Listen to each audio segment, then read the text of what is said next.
और जो खबरें आ रही हैं उसके मुताबिक ईरान और अमेरिका दोनों जबरदस्त जंग की तैयारी में जुटे हुए हैं, जहां एक और अमेरिका ने जितने अपने 19 जहाज खड़े हैं उन सभी जहाजों पर मिसाइल्स पहुंचानी शुरू कर दी है, और दूसरी तरफ ईरान ने भी अपनी सुरंगों से मिसाइल्स निकाल दी हैं, नए लॉन्चेस निकाल दिए हैं। लेकिन इसी बीच एक बड़ी खबर, एक ऐसी खबर जिसका जिक्र शायद आपने पहले सुना हो ना सुना हो, मैं बताना चाहूंगा आपको। यूनाइटेड नेशंस में ईरान के एम्बेसडर जो हैं उनकी तरफ से एक बड़ा आरोप लगाया गया।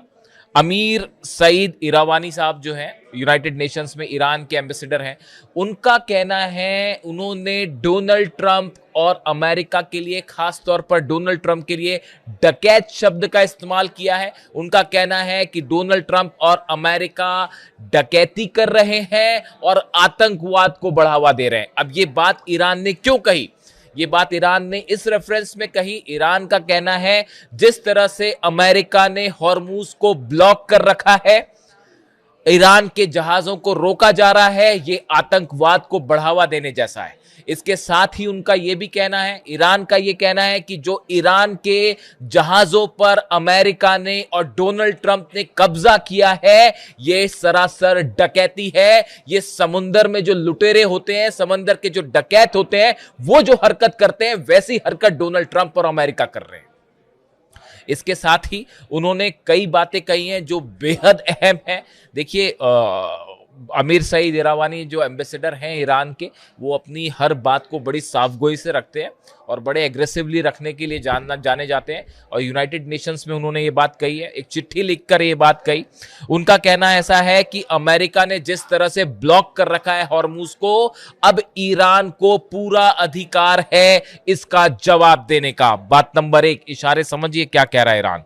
दूसरी तरफ वो ये कह रहे हैं कि जिस तरह से जो कब्जे में लिया गया ईरान के जहाजों को, जो अमेरिका की नेवी ने कब्जे में लिया है, ये पूरी तरह से गैर कानूनी है और इंटरनेशनल लॉ की धज्जियां उड़ा रखी है अमेरिका ने। ये पूरी तरह से दादागिरी है और ये पूरी तरह से असंवैधानिक है। ईरान के अब तक 2 जहाज ऐसे हैं जिन पर हमला किया गया अमेरिका की तरफ से, इसको लेकर ईरान बेहद गुस्से में है। तो ये बात यूनाइटेड नेशंस में रखी गई कि ये डकैती की तरह है और एक डकैत की तरह अमेरिका व्यवहार कर रहा है, डोनाल्ड ट्रंप जो है वो व्यवहार कर रहे हैं। बात नंबर 1। बात नंबर 2, एक बड़ी बैठक फिर से हुई है व्हाइट हाउस में, जिसमें डोनाल्ड ट्रंप मौजूद थे, मार्को रूबियो मौजूद थे, पीट हेग्सेथ मौजूद थे। अमेरिका की सेना से जुड़े हर बड़े अधिकारी को उसमें शामिल किया गया और इस बैठक में 2-3 ऑप्शंस पर विचार हुआ कि अब क्या करना है। उसके बारे में शॉर्ट में जानना जरूरी है कि डोनाल्ड ट्रंप क्या करने जा रहे हैं अब आगे। देखिए, पहली बात तो ये कही गई, ईरान की तरफ से जो प्रस्ताव आया है, ईरान ने अपने प्रस्ताव में साफ कर दिया है कि पहले जो जहाज लेके खड़े हैं, आप ये जहाजों को यहां से हटाइए तो हम हॉर्मूज खोल देंगे। न्यूक्लियर डील पर अभी कोई बात नहीं होने वाली, यूरेनियम पर अभी पहले दौर में कोई बात नहीं होगी, पहले आप ये जहाज हटाइए, उसके बाद बात की जाएगी। ये प्रस्ताव डोनाल्ड ट्रंप को मंजूर नहीं है। तो अब पहले ही जो रणनीति तैयार की गई है डोनाल्ड ट्रंप की तरफ से, वो ये कि जिस तरह से अभी ईरान को घेर के खड़ा रखा गया है, अपने जहाजों को, हॉर्मूज को जिस तरह से घेर कर रखा गया है, कुछ दिन तक, आने वाले कई और दिनों तक इसी तरह से घेर कर खड़ा रहा जाए। ये पहली थ्योरी थी, पहला ऑप्शन डोनाल्ड ट्रंप के सामने। डोनाल्ड ट्रंप ये चाह रहे हैं कि ईरान का जो ऑयल है, मैंने आपको कल अपने पिछले वीडियो में बताया था कि ईरान के जितने ऑयल वेल्स हैं, कुएं हैं, वो पूरे फुल हो चुके हैं, क्योंकि एक्सपोर्ट बहुत कम हो रहा है। ईरान में बहुत तेजी के साथ जो कुएं हैं उनमें बहुत तेजी के साथ ऑयल बनता है, ऊपर की तरफ आता है, वो फुल हो गए हैं। तो ऐसे हालात में वो कुएं पूरी तरह से खराब हो सकते हैं। अगर कोई भी कुआं पूरा भर जाए तो, और उसमें पानी मिल जाए या किसी तरह का कंटामिनेशन हो जाए तो खराब हो जाता है कुआं, हमेशा के लिए बंद करना पड़ता है उसको। इस सूरत हाल में उसको खाली करना जरूरी है। तो ईरान ने अपने ही ऑयल में निकाल के कई जगह आग लगानी पड़ी। तो अमेरिका की कोशिश है कि ईरान को पूरी तरह से जो है इकोनॉमी को और बुरी तरह से नुकसान पहुंचाया जाए। पहली रणनीति यानी कि घेर के खड़े रहो। उसके अलावा दूसरा ऑप्शन यह है कि पहले घेर के खड़े रहिए और फिर धीरे से हमला कर दीजिए। यह दूसरा ऑप्शन था जिस पर चर्चा हुई। तीसरा ऑप्शन यह है कि जिस पे ईरान की जो सेना है, मैंने आपको पहले ही कहा, अहमद वाहिदी साहब वो शख्स हैं, ईरान की सेना पूरी तरह से कंट्रोल में, और ईरान की सेना ने मन बना दिया है कि अमेरिका के सामने हम एक इंच भी नहीं झुकेंगे। जो जनता बोलेगी वैसा ही होगा। और जनता का मूड आप जान रहे हैं, ईरान की जो जनता है उसका मूड बेहद एग्रेसिव है और वो किसी भी तरह से कोई डील वील के पक्ष में नहीं है। देखिए मेरे से मैं अब चूंकि डील की एक बार फिर बात हो गई है, तो कल मैं एक कमेंट पढ़ रहा था, संभवतः पाकिस्तान के मेरे किसी व्यूअर ने जो है वो कमेंट भेजा और उन्होंने मुझसे ये सवाल किया कि आप पाकिस्तान में जो डील की कोशिशें हो रही हैं पाकिस्तान की तरफ से, अमेरिका और ईरान में डील हो जाए, आप इन कोशिशों के आप इनका विरोध क्यों करते हैं? इस कोशिश का क्या पाकिस्तान में ये कोशिश हो रही है इसलिए आप विरोध करते हैं इसका?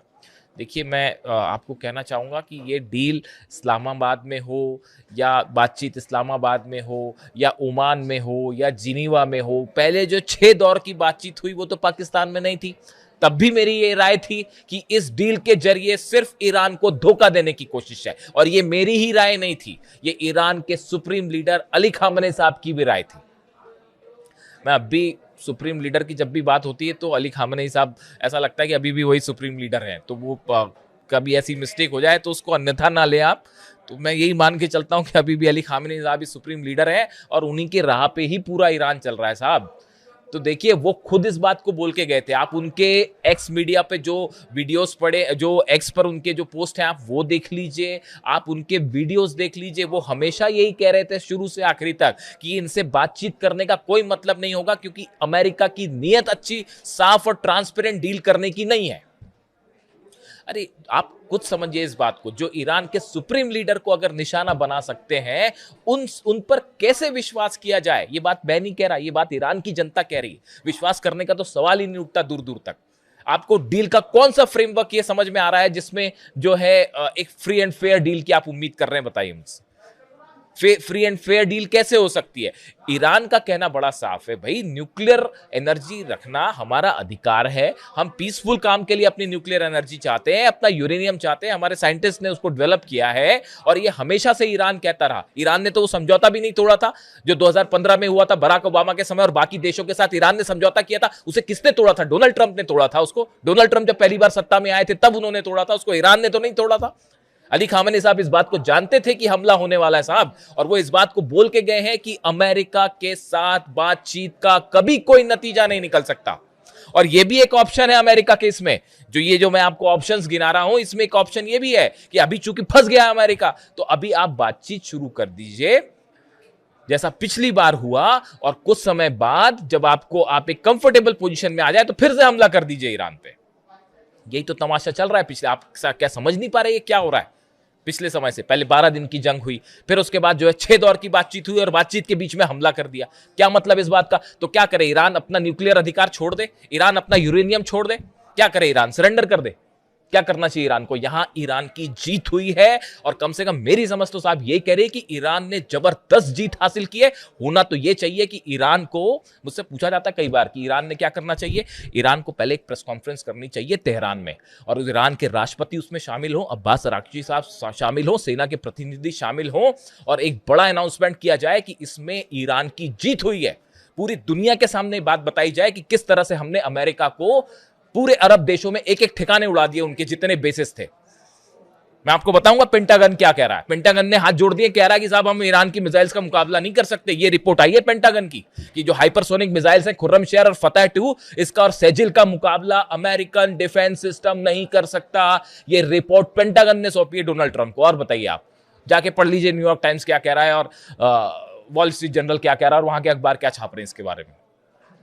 तेहरान में एक तो प्रेस कॉन्फ्रेंस होनी चाहिए, जीत का अनाउंसमेंट होना चाहिए, और ईरान को, पूरे सभी देशों को, यूनाइटेड नेशंस के जितने देश हैं 200 देश, उनको यह बताना चाहिए ये बात कि हमने हॉर्मुज बंद नहीं किया। ये दादागिरी किसकी हो रही है ये बताना चाहिए ईरान को सबके सामने कि हम यहां से जहाज निकलने को देने के लिए तैयार हैं, लेकिन ये घेर के कौन खड़ा हुआ है, ये दादागिरी कौन कर रहा है? ईरान तो नहीं कर रहा। ईरान तो हमला करने नहीं गया था किसी देश पे, तो फिर ईरान डील क्यों कर ले? बताइए, ईरान क्यों झुक जाए? ईरान में कहा न्यूक्लियर पावर, पुतिन को तो कोई दिक्कत नहीं है वहां पे न्यूक्लियर प्लांट लगाने में, मिल गया वहां पे। क्या ईरान में कौन सा न्यूक्लियर बम मिल गया? बताइए, मिल गया कोई न्यूक्लियर बम? ये बात साफ है ना कि झूठ बोलकर हमला किया गया, और असैसिनेशन करते हैं आप सुप्रीम लीडर का, और उसके बाद ये उम्मीद करते हैं कि ईरान जो है वो आपकी बात मान ले। कैसे मान ले बात? बिल्कुल नहीं माननी चाहिए बात साहब। मेरी तो डिप्लोमेटिक समझ यही कहती है, मैंने जहां से जो पढ़ाई करी है उसके हिसाब से समझ यही कहती है, ईरान जीता है, ईरान को अपनी ही शर्तों पर डील करना चाहिए, वरना फिर धोखा होगा साहब। अहमद वाहिदी साहब निशाने पे हैं, वो लोकेशन नहीं मिल पा रही है। मुस्तफा खामेनी को खोजने की कोशिशें चल रही हैं कि कैसे उनकी लोकेशन ट्रेस हो जाए। हकीकत ये है ईरान की जो आर्मी चीफ है, आईआरजीसी चीफ है अहमद वाहिदी, CIA की टॉप लिस्ट में है, पहले नंबर पे हिट लिस्ट में है, लेकिन खोज नहीं पा रहे उनको।